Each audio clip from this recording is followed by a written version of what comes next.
All right. Okay. Leader shares. Okay. I'm Bill, an alcoholic. Good to be here. Thanks, Chris, for asking me. Is this? Can you hear me like this? This is good. Good distance. Okay. I'm just kidding. Anywho. Okay. Glad to be here. Thanks, Chris. Congratulations. I like the chicken. I like the name of the group too. I mean, when he said the name, I'm like, yeah, I'm in. You know, I'm in. Come as you are. I'm from Chicago, where we have Svengoolie. Yeah, thank you. But he's got a rubber chicken. Anyway. So anyway, glad to be here. Kind of. You know, in the parking lot, I was like, it's still there. I was an alcoholic. I'm like, I don't know any of these guys. What the hell? I wouldn't do this. But I got sober, and part of the deal is if someone asks me to do something, I do it, and I do it. But sometimes I don't want to do it, and I still. That was it. That's it. Do what I don't want to do, and I'm going to feel different. I mean, that's worked for me for a long, long, long time. Because I've waited when I feel okay. Then I'll begin. It doesn't work like that because I never feel okay. So, yeah, you gotta just do it. Well, they told me, a guy told me once, he said, it ain't Nietzsche, it's Nike. Just do it. That was good. He's an art thief. Anyway, sober art thief. He wasn't stealing art anymore. But anyway, so I grew up in Chicago, and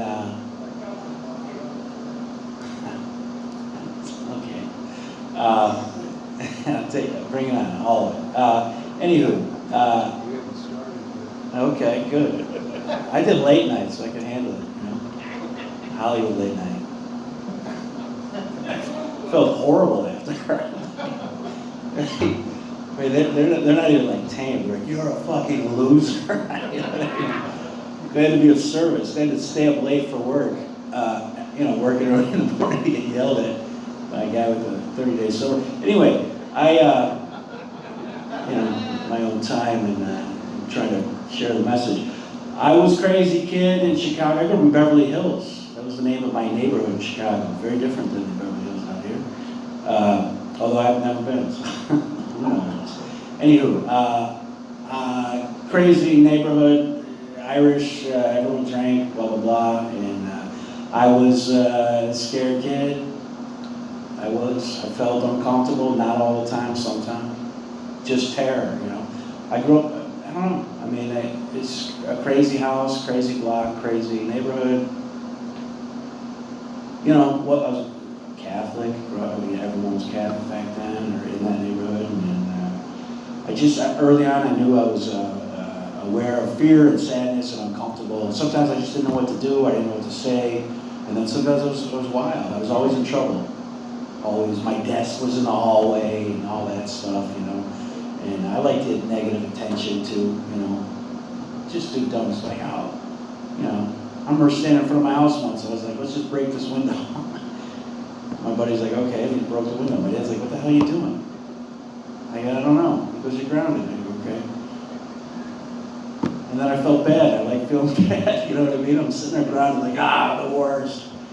And anyway, needless to say, got a little older, and then the kids were going to drink, and I can tell you the day Donnie Adichie was at the park, and he was smoking pot first. That was the thing, and he left. And we were like, hey, don't ever do that. And then a week later, we were doing it. The same thing with beer. We're like, we're not going to drink it. And we were smoking. We smoked punks, pussy willows, and we smoked newspapers. And we smoked cigarettes. I mean, it was just we were on our way. We were going to do it. Everyone's older brothers drank. Everyone's older brothers gave us beers and stuff. And okay, I drank, and I loved it. I just want to be, comfortable. That's all I really was looking for in life. Because I was real at times, man. I don't know, maybe you'd call it depression or something, but I didn't call it anything, man. I just was uncomfortable at times. I never knew when it would strike. So when I got booze or beer, I was like, oh my God, this is bulletproof. It's okay, I don't have that feeling. I can do anything. I can talk to people, and I can talk to girls. I could bond with people, all these things that we talk about now, spirituality and God and all that stuff. Even to have a conversation about any of that stuff, I'd have to be drinking. I was just, and I was from a neighborhood where you had to be fine. How are you? Fine. How you doing? Good. Yeah? What's going on? Nothing. Okay. See ya. I mean, that's it. Next guy, how you doing? Good. What do you have to? Fine. What's new? Nothing. All right, good to see you. So that's just it, man. That's how it was. And anyway, needless to say, I got in trouble. Okay, I got beat. I was a fighter. The timing was sucked. Everyone was a fighter back then, and I wasn't any good at it. But I was in a neighborhood full of fighters, so I got beat up all the time. And for a while, my bigger friends defended me, and then that stopped because I was, I'd say too much. The thing is, when I drank, I would get in trouble. I would do, I'd tell the cop to F off or whatever. I mean, I got arrested one time for buying drugs, and the cop said, just tell us that that you're buying from these strangers, and we'll let you go. I don't know who these guys are. And I said, yeah, I'll buy a few. And then they said, okay, you jackass. And they worked me over, and then I was in jail, It's just, just whatever the wrong decision was, you would walk into a bar, and whatever the thing that I shouldn't say to you, I was going to say, I could pull it out of the air, man. And anyway, so that kind of stuff. But it was fun at first, and then it grew old, and I ended up in a rehab at a pretty young age. This was in the 90s. And I remember being in rehab, I was like, okay, this is cool. Well, it wasn't cool. I was like, okay, this is interesting. I'm not doing this. It's too young. The Bulls were in the this is when the Bulls were the best. I mean, you guys don't care, but in the 90s, the Chicago Bulls were the greatest basketball team ever. It's probably star, but I remember being in rehab. This is where I was at. I was like, I can't be here. All right, that's good. I was like, I can't be here. I gotta go out, man. I gotta be a part of this celebration. You know what I mean? When drinking's still working, for me, you couldn't stop it. And I moved to another state, just got in trouble, and slow. The more I drank, the less I wanted to do other things, and the less comfortable I was sober as well. So it was really sad life. Just not horrible. I wasn't by no means the worst guy or worst alcoholic. I didn't do as many drugs as all these other guys or whatever, but certainly had consequences and wasn't interested in quitting. But I kept getting, and I ended up in the hospital a few times, and I ended up in jail a few times. And they say jail institutions are death, and I've seen death so many times from other alcoholics through the years that it's just outrageous, man. It's outrageous. So if you think, oh, I can go out and come back, you may never make it back either. And I also know too that I've been sober for a good amount of time, but I got lucky because I got sober with good, reminds me of guys like you, good old timers and stuff who really didn't give a shit what I had at the time, what I had to say or anything. They just said, okay, why don't you just sit down and listen? And I said, okay. So finally got sober. First I was in a halfway house. I was sober living, okay, and I was living with all these guys, and we all got an apartment together, and we were all feeling good. I was feeling good, first time in my life. I'm sober. I'm in Minneapolis. I feel good, and I go, well, this feels good, so I'm gonna drink, because I've got it. Because part of my problem is I felt horrible sober, but not that. I was like, oh well, I solved the problem, But no, they say that drinking's as if you had kept drinking, so that didn't work. And then, actually, that's when I got that arrested thing, so I had to test my pee and stuff. But anyway, I moved back to Chicago. Last night I ever drank. My mother, who I didn't get along with, and to be honest, I still don't. She drinks. She's from, it is what it is. I love her. We texted today, but we're not best friends, And she said to me, the last time I ever drank, it was not an extraordinary night. And she said, and I had been going to AA in Chicago again, and I moved back. Sorry if I'm all over the place. I just kind of want to, whatever. That's it. Hopefully you can follow. But if not, just it'll be over soon. But my mom said to me, she said, her mom drank. I grew up in my house. My uncle, my loser uncle, lived in the basement, alcoholic, got sober. He was like a monster. He was a little kid, and I had to go down and my dad, I love my dad, but he'd be like, go down and tell him to be quiet. My dad would send me to go tame the dragon in the basement. I was like 5 or something. And anyway, he got sober, which was cool. And he was a cool uncle. Like, when he got sober, he like got a motorcycle with the Grateful Dead show sober. I'm not saying you have to do that or anything, but it was cool as a young person to see, it's because when I thought AA was, before I came in, I was like, this is the worst. Just by the aesthetic, I was like, the room and the pamphlets and the carpet, I was like, these guys suck. I don't want anything to do with holding hands. No, they're on a different path. Those guys want that. I don't want that. I don't want that, but the last time so my mom said, she said, the last night I fell asleep on a staircase, and I woke up. She said, you've got so much potential and you're going to waste your life. And I heard it. I don't know. She probably said it a million times. Other people said it. I heard it. And I don't know.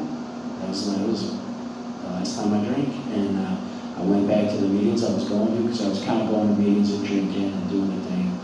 And telling the guys I was back in town, I'm back. They don't care. They don't care. They care for an hour. Oh, you're back, you're drinking, hey, they don't care. Not saying your friends, but if I got sober, I realized who my real friends were. I thought I had 1,000 friends or something for a while, but I went to the meeting. I was nervous, I was scared. The sponsor said, the guy came up to me, he goes, I'll be your sponsor. I said, okay. And I go, what do I do? I just had that thing. I go, what? For some reason, I said, well, what if I could have a better life? I just didn't think I could have a better life. I thought I was screwed. So I said, fine. Tell me what to do, and I'll do it. For 30 days, I'll do it. And I was so lucky. I was around such great alcoholics, and I had the balance of real hardcore stuff, guys that just sit and listen, and we don't really want to hear what we have to say, and come to the restaurant with us after. And then I had a kind of looser crowd, This was a great time in Chicago. You could smoke in the meetings, cigarettes. That's when fellowship was really great, because people just, the alcoholics would go in the meetings, these old timers, they'd have a full pack of cigarettes, and then the pack they're working on top, their cup of coffee, their ashtray, and this, ton of stuff. Fond memories of that, Guys smoking pipes, south side of Chicago, just hearing it. And anyway, I said to the sponsor, okay, what I gotta do? And he goes, just call me every day. And then he picked me up. And I was just willing. I never tried in my life. I was just a pathetic soul. I just wanted to be comfortable. Blah blah blah. I just thought that things would come to you. That you don't have to do anything, and you just exist and you just have a good time. And he picked me up at 6 in the morning. We went to a meeting every day, and then they're like, well, I remember I went to this huge meeting called Lamont Oaks, and he's like, you're gonna get a job. And I was like, what? He's like, you're going to make coffee. And I was like, and it wasn't that I thought it was too good. I thought it was too bad. I was like, I'll fuck it up. I'll ruin it. The attention will be on me for making, I'll do it.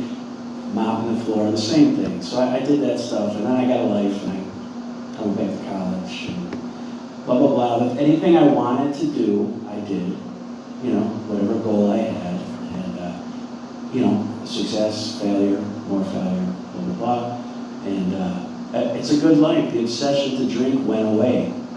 That went away. I used to fantasize about drinking, and the beer lights and the Budweiser sign and all that stuff. And then one day I just stopped playing that fantasy out. And I'm able to do that sometimes with other things, because I can have negative thoughts and stuff and play those out. And it's still a day at a time thing. And yeah, you got to give it away to keep it. 100% believe it, but it's a joy. Not everybody. But yeah, everybody. But when I'm talking to some of my friends that are getting sober in Chicago or whatever, I just enjoy it. And sometimes they'll say stuff like, "You ever feel like you're a loser and the world's gonna end and you're gonna have no money?" So did you feel like that when you were new? I was like, I feel like I do now. Yes, that goes away. Sometimes it does, but the pain doesn't last as long, and I got a million tools now. I pick up the phone. My sponsor's a great guy. He said answer the phone anytime he calls. Anytime anyone calls, answer the phone. And I got on my knees and prayed. I did the steps, 4-step. And I'll say this real quick, guys. Guys put me in the back of the car. They all told me they're stuff in the 4-step. Really heavy stuff. And then we got out of the car, and I just was like, wow, okay. So I just was so taken care of, and I still am, and I just do what I don't want to do, and I felt the freedom. But where I'm at right now, it's just the joy of my life is all my friends are alcoholic. It's just slowly over time, it's kind of how it works. So thanks for the welcome, guys, and thanks for having me, Chris.